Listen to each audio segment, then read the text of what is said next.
உலகெங்கிலும் இருக்கும் spiritual tax நேயர்கள் அனைவருக்கும் வணக்கம். நான் உங்கள் ராம்ஜி. மிதுன ராசிக்காரர்களுக்கெல்லாம் சனி வக்ரம் என்ன பலன்களை தரப்போகிறது? ஜென்ரலாகவே நண்பர்களே, மிதுன ராசிக்காரர்களை நான் அடிக்கடி கிண்டல் பண்ணுவேன். ஒரு மனிதனுக்கு நல்ல நேரம் வரலாம், ஆனால் இவ்வளோ நல்ல நேரம் வரக்கூடாது அப்படின்னு சொல்லுவேன். காரணம் என்ன அப்படின்னா, 10ஆம் இடத்து சனி பகவான். 10லே ஒரு பாவி இருந்தால் அரசனை போல் யோகம் உண்டு. 10ஆம் இடத்திலே சனி பகவான் இருக்கிறார், அரசனை போல யோகம் தருகிறார். அது என்ன அரசனை போல யோகம் அப்படின்னா, 10ஆம் இடத்து சனி பகவான் என்னென்ன பலன்களை தருவார்? சார், பிராண்ட் ஆக்குறார். நான் ஆல்ரெடி உங்களுக்கு சொல்லியிருந்தேன், இந்த சனி 10ல் இருக்கிறதுனாலேயே ரொம்ப நல்லவன்லாம் ஒன்றும் கிடையாது. காரணம் என்ன அப்படின்னா, சனி கொடுத்தால் எவர் தடுப்பார். சனி வந்து நம்ம ஏன் இவ்வளோ சூப்பராக சொல்கிறோம் அப்படின்னா, இந்த 8, 9 கூடிய சனி பகவான் 10ஆம் இடத்தில் இருக்கும் பொழுது நிறைய நன்மைகளை அவர் உங்களுக்கு செய்கிறார். அதில் மாற்று கருத்து எதுவும் இல்லை. ஆனால் அதே 8 கூடையவன் என்றால் ஜோதிட சாஸ்திரத்தில் ஒரு பாயிண்ட் உண்டு. என்னென்னா, 8 கூடையவன் குட்டிச்சுவராக்குவான் என்பது விதி. அப்போது 8 கூடைய சனீஸ்வர பகவான் உங்களுக்கு 10ஆம் இடத்திலே வக்கரம் பெறும் பொழுது அப்போது என்ன ஆகும்னா, இந்த தொழிலால் எனக்கு ஒரே ப்ராப்ளம் தான் சார். எப்போ பார்த்தாலும் சார், நான் எப்பயுமே இந்த மிஷின் நின்று போய்டு சார். நானும் உயிரை கொடுத்து வர்ற காசெல்லாம் வச்சு இந்த மிஷினை தூக்கி போட எனக்கு மனசில். நானும் எதையாவது ஒன்று ரிப்பேர் பண்ணி ஓட்டுவேன் சார். கரெக்டாக நின்று போயிடும் சார். கிளையண்ட் ஒரு 10 பேர் வரும்போது தான் இந்த மிஷின் ஓடாமல் என் மானத்தை வாங்கும் சார். இந்த மாதிரி மிதுனராசிக்காரர்களுக்கு சரி ஜெராக்ஸ் மிஷின் வச்சுருப்பாங்க. சும்மா இருக்கிற நேரம்லாம் இந்த மிஷின் நல்லா ஓடும் சார். ஒரு 10 கிளையண்ட் வரும்போது தான் என்ன ஆகும், நின்று போயிடும். இது போன்ற கம்ப்ளைண்ட்ஸ் இருக்கிறவங்க காரணம் என்ன அப்படின்னா, இந்த 10ஆம் இடத்து சனி பகவான் 1000 தான் இருந்தாலும் இந்த மாதிரி பண்ணுவார். இவர் வக்ரமாகும் போது என்ன ஆகும்னா, இது வரைக்கும் பண்ண இன்வெஸ்ட்மெண்ட்டெல்லாம் உங்களுக்கு ரிட்டர்னாக வரப்போகுது. என்றைக்கோ நான் எதேச்சியாக கொண்டு போனேன், சர்வீஸ் பண்ணி வச்சேன், தேவைப்படும் சர்வீஸ் பண்ணி வச்சேன், ஒரு ஓவர் ஆயிலிங் பண்ணி வச்சேன். இப்போ பார்த்தா இன்றைக்கி வந்த பிஸ்னஸ்க்கு சப்போர்ட் பண்ணிச்சு, தாங்குச்சு. இதெல்லாம் ஏற்படும். காரணம் என்னென்னா, அந்த வக்ர நிவர்த்தி புதுசாக இன்வெஸ்ட்மெண்ட் பண்ண தேவை இருக்காதுன்னு சொல்ல வரேன். சிம்பிளாக சொல்கிறேன். ஒரு மிஷினு அது எஃபெக்டிவ் ஆப்டிமைசேஷன். நண்பர்களே, ஒரு பிஸ்னஸ் பண்ணுறோன்னா அதை எவ்வளோக்கு எஃபெக்டிவாக பண்ண முடியுமோ அவ்வளோ எஃபெக்டிவாக பண்ணுறதா புத்தாலித்தனம். இப்போ ஒரு வேலையை எவ்வளோக்கு மேக்ஸிமம் அவுட்புட் அதுலேருந்து எடுக்க முடியும், அதுதான் புத்திசாலித்தனம். அப்போ வகையில் இவங்களுக்கு 8 கூடையவன் வக்கரம் பெற்று 10ஆம் இடத்தில் இருக்கும் பொழுது சனி பகவான் தருகின்ற அருளாசி. சனி பகவான் என்ன அருளாசி தருவார்? பப்ளிக்கோட இன்ட்ராக்ஷனை தருவார். பப்ளிக்கோட இன்ட்ராக்ஷன், வெளி மக்களை சந்திக்கிறது, உங்களுக்கு பெரும் பிரபலங்களை சந்திக்க போன்ற விஷயங்கள்லாம் தருவார். பிரபலமான யோகங்களை தர்றதில் சனி பகவான் பண்ணுவார். அப்போது இந்த சனி 10ஆம் இடத்தில் இருக்கும் பொழுது என்ன தருகிறார் என்றால், உங்களுக்கு சோஷியல் லீடர் ஆகிறார். ஸ்கூல் பீப்புள் லீடர்லாம் இருக்காங்கல்ல, அப்படி பார்த்தீங்கன்னா college chairman leader, union leader எல்லாம் சொல்லுவாங்கள்ல. சனினால என்னென்னா தலைமை பதவி கிடைக்கும், தலைமை பதவி. அப்போ 10ஆம் இடத்து சனி பகவான் வக்கரம் பெறும் பொழுது அசோசியேஷனுடைய, அதான் நீங்கள் தான் புஷ்பா, சிண்டிகேட் புஷ்பா நீங்கள் தான். அப்போ அதெல்லாம் நடக்கும். இது உங்களை நம்பி பொறுப்பை கொடுப்பாங்க. ஒரு பெரிய விஷயத்தை இனிமேல் நீங்கள் தான் இந்த வாரியத்தை எடுத்து பார்த்துக்கணும், நீங்கள் தான் இங்கே இருக்கிற ஃபிஷ் எல்லாத்துக்கும் நீங்கள் தான் ஹெட்டு, நீங்கள் பிரித்து கொடுக்கணும் போன்ற விஷயங்கள், தலைவர் பதவி கிடைக்கும் போன்ற விஷயங்கள். வாழ்க்கையிலே நண்பர்களே, எனக்கெல்லாம் இந்த பதவி கிடைக்குமான்னு ஆசைப்பட்டதெல்லாம் இப்போ கிடைக்கும். அப்போது 10ஆம் இடத்து சனி பகவான் 10, 11, 12 பார்க்கிறார். 12 என்பது விரயஸ்தானம். இந்த விரயத்தை கண்ட்ரோல் பண்ணுறதுல 2 விதம் இருக்குது. நம்ம அம்மா விரயத்தை கண்ட்ரோல் பண்ணுறது ஒரு விதம், மனைவி பண்ண விரயத்தை கண்ட்ரோல் பண்ணுறது ஒரு விதம். மனைவி என்ன பண்ணுறாங்க, இப்படி பண்ணாதீங்க, செலவாகும் சொல்லிகிட்டே இருப்பாங்க. இது ஒரு விதம். அம்மாவாக இருந்தால் என்ன பண்ணுவாங்க, நீங்கள் அப்படி பண்ணாத மாதிரி ஃபியூஸே பிடிங்கிடுவாங்க. போ, உனக்கு தேவையே இல்லை போ அப்படிங்கிற மாதிரி. ஏசின்னு ஒன்று இருந்தால் தானே நீ போடுவேன், ஏசியே இல்லை போ. அது மாதிரி சின்ன குழந்தைகளை நம்ம யோசிச்சிருப்போம். அந்த மாதிரி சனி பகவான் ஸ்டைல் என்னென்னா, என்ன பண்ணுவோம், கேபிள் டிவி இருந்தால் தானே நீ டிவி பார்த்துட்டு படிக்காமல் இருப்ப, டிவியே இல்லை போ அப்படிங்கிற மாதிரி. 12ஆம் இடத்தை என்ன பண்ணுவார், உங்களுடைய டிஸ்ட்ராக்ஷன் எது உங்களுக்கு செலவு தருகிறதோ அந்த செலவுங்கிற விஷயத்தையே பிடுங்கிடுவார் சனி பகவான். சனியுடைய ட்ரீட்மெண்ட்டே கொஞ்சம் வயலன்ஸாக தான் இருக்கும். ஆனால் என்ன அப்படின்னா, அது உங்களுக்கு பழகிடும் வாழ்க்கையில். நான்லாம் இதெல்லாம் இல்லாமல் என்னால் வாழ முடியுமான்னு நான் யோசிச்சுட்டு இருந்தேன். இப்போ நான் நல்லா இருக்கேன் போன்ற விஷயங்கள். இது தேவையில்லாமல் பப்புக்கு போகிறது, ஜாலி பண்ணுறது, ஃபன் பண்ணுறது, இந்த மாதிரி விஷயங்கள்லாம் இருந்தால் அதெல்லாம் குறைச்சிடுவார். இதெல்லாம் எதுக்கு, வீட்டிலே இரு, நீ ஒன்றும் பண்ணக்கூடாது, வேலைக்கு போ வீட்டுக்கு வா அந்த மாதிரி ஆக்கி விட்டுருவார். இப்போ சனி பகவான் என்ன பண்ணுறாருன்னா, 10ஆம் இடத்து சனி 4 பார்க்குறார். கார் வாங்க போகிறீங்க மிதுனராசிக்காரர்கள், கார் வாங்குறீங்க. 4ஆம் இடம் வீடு மாடு மனை, உயர்கல்வி உயர் பதவி.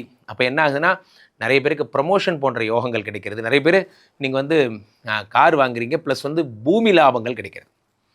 இடம் வாங்குறீங்க, மிதுனராசிக்காரர்கள் இடம் வாங்க. இது வரைக்கும் நான் இடம் வாங்கணும்னு யோசிச்சது கூட கிடையாது சார்.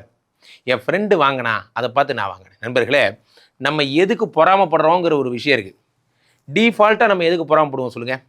பொறாமை மீன்ஸ் நம்ம ஒரு வேதனைப்படுற விஷயம் சொல்லுங்கள். என் ஃப்ரெண்டுக்கு கல்யாணம் ஆயிடுச்சு, எனக்கு ஆகலை. என் ஃப்ரெண்டுக்கு குழந்தை பிறந்துருச்சு, எனக்கு ஆகலை. இதுதான் நம்ம கவலைப்படுறோம். ஆனால் என் ஃப்ரெண்டு ஒரு வீடு கட்டிட்டா நான் ஒன்றும் கட்டலையே, என் ஃப்ரெண்டு ஜிஎம் ஆகிட்டா நான் ஒன்றும் ஆகலையேன்னு நம்ம கவலைப்படவே மாட்டோம். ஏன் அப்படின்னா அவனுக்கு ஏதோ நேரம் ஆயிடுச்சு, நம்ம ஆகலை, அதில் மட்டும் காம்ப்ரமைஸ் ஆயிடுவோம். போட்டினா எல்லாம் போட்டி தானே. அப்போ நீங்கள் அதையும் தானே நினைக்கணும். ஆனால் நம்ம அதை நினைக்க மாட்டோம். ஆனால் இப்போ நீங்கள் நினைப்பீங்க, என் வாழ்க்கையில் டைமை வேஸ்ட் பண்ணிட்டேன், இனிமேல் நான் ஒரு நிமிஷம் வேஸ்ட் பண்ண மாட்டேன், இனிமேல் பாரு என்னுடைய பாதை சிங்க பாதை அப்படிங்கிற மாதிரி உங்கள் வாழ்க்கையில் நீங்கள் எடுக்கின்ற முடிவுகள்லாம் அதிரடியாக இருக்கும், ரொம்ப அதிரடியாக இருக்கும். காரணம் என்ன அப்படின்னா நீங்கள் போகின்ற தூரம் அந்த மாதிரியான தூரம். காரணம் என்னவென்றால் உங்களுக்கு 5க்குடையவன 4ஆம் இடத்தை சனி பார்க்கிறார். அடுத்ததாக சனி உங்களுடைய 7ஆம் இடத்தை பார்க்குறார். மிதுனராசிக்காரர்களுக்கெல்லாம் இதை விட சிறப்பான செய்தி வேறு எதுவும் இருக்க முடியாது. காரணம் என்னென்னா, பொதுவாகவே மிதுனராசிக்காரர்களுக்கு முதல் திருமணம் ப்ராப்ளமாக தான் இருக்கும், 2வது திருமணம் தான் ஓகே ஆகும். அந்த முதல் திருமணத்தை சக்ஸஸ்ஃபுல்லாக பண்ணித்தரது யார்? இந்த சனி பகவானுடைய அருளாசினாலே முதல் திருமணத்தை அது போயிடுச்சு, டைவர்ஸ் ஆகாமல் காப்பாற்றுறதும் அவர் தான். அல்லது டைவர்ஸ் ஆகி இருந்தால் இப்போ 2வது திருமணம் மறுமணம், அந்த மறுமணத்தை சக்ஸஸ்ஃபுல்லாக பண்ணுறதும் இந்த சனி பகவான் தான். நிறைய பேருக்கு 2வது திருமணம் நடப்பதற்கான 200% யோகங்கள் உண்டு.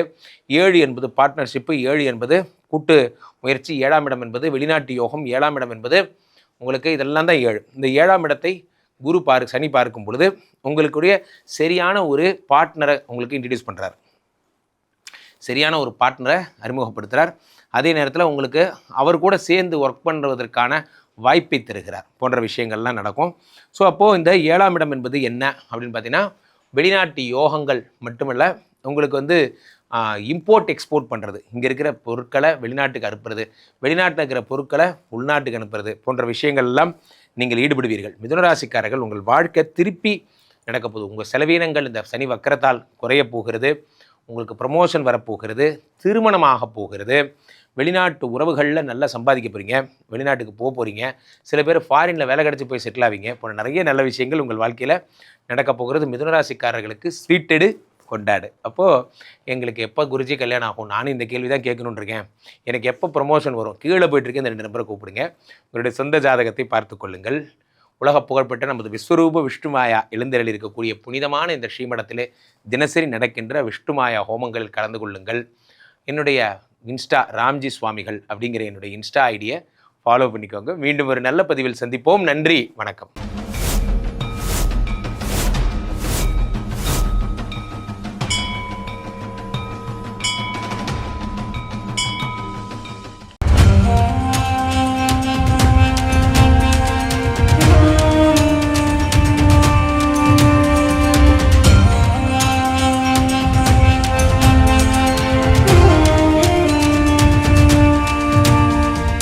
எல்லா ஊர்லேயும் சாமியை அடித்து துரத்தி அனுப்புகிறாங்க. அதன் பிறகு பார்த்தீங்கன்னா இந்த பூண்டிக்கு வராரு. இங்கே இருக்கவங்க பக்கத்தில் இருக்கவங்க எல்லாம் சேர்ந்து சாமியை திருவண்ணாமலைக்கு போகிற வழி மல்லவாடி காட்டில் எடுத்து போய் வெட்டி போட்டு வந்துடுறாங்க. எப்படின்னா தலை தனியாக, கை தனியாக, கால் தனியாக, பீஸ் பீஸாக வெட்டி போட்டு வராங்க.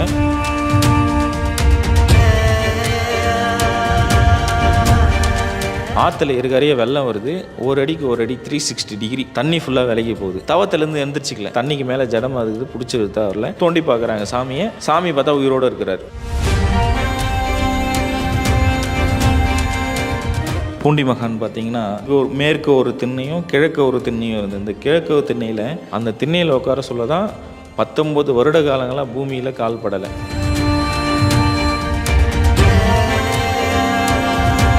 ஜமீன்தாரர் கேட்குறாரு, சாமி உங்களுக்கு அப்பா அம்மா யார், அண்ணன் தம்பி யார், நீங்கள் எங்கேருந்து வந்தீங்க, உங்களுக்கு பசங்க இல்லையா, குழந்தை இல்லையா, உங்கள் மனைவி இல்லையான்னு கேட்குறாங்க. அப்போ சொல்கிறாரு, அண்ணாமலையாரும் உண்ணாமலை அம்மனும் தான் எனக்கு அப்பா அம்மா, பசங்கன்னு பார்த்தீங்கன்னா நீங்கள் தான் என் பசங்கன்றாங்க. உங்களுக்கு என்ன வயசாகுது சாமி அப்படின்னு சொல்லிட்டு கேட்குறாங்க. நான் அண்ணாமலையார் கோவில் கட்ட சொல்ல எங்கள் அப்பாவுக்கு நான் கல் எடுத்து கொடுத்தேன் குழந்தையிலேருந்து.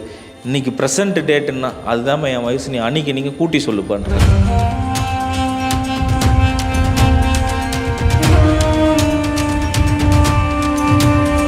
என்னை பார்க்கணுன்னு ஆசைப்பட்டால் திருச்செந்தூர் முருகர் கோயிலில் பாதாள லிங்கத்தில் ஐபூதங்களில் நான் ஒன்று, நீ என்னை எப்போ வேணால் தரிசனம் பண்ணிடான்னு குறிப்பு கொடுத்துட்டு போயிருக்காரு.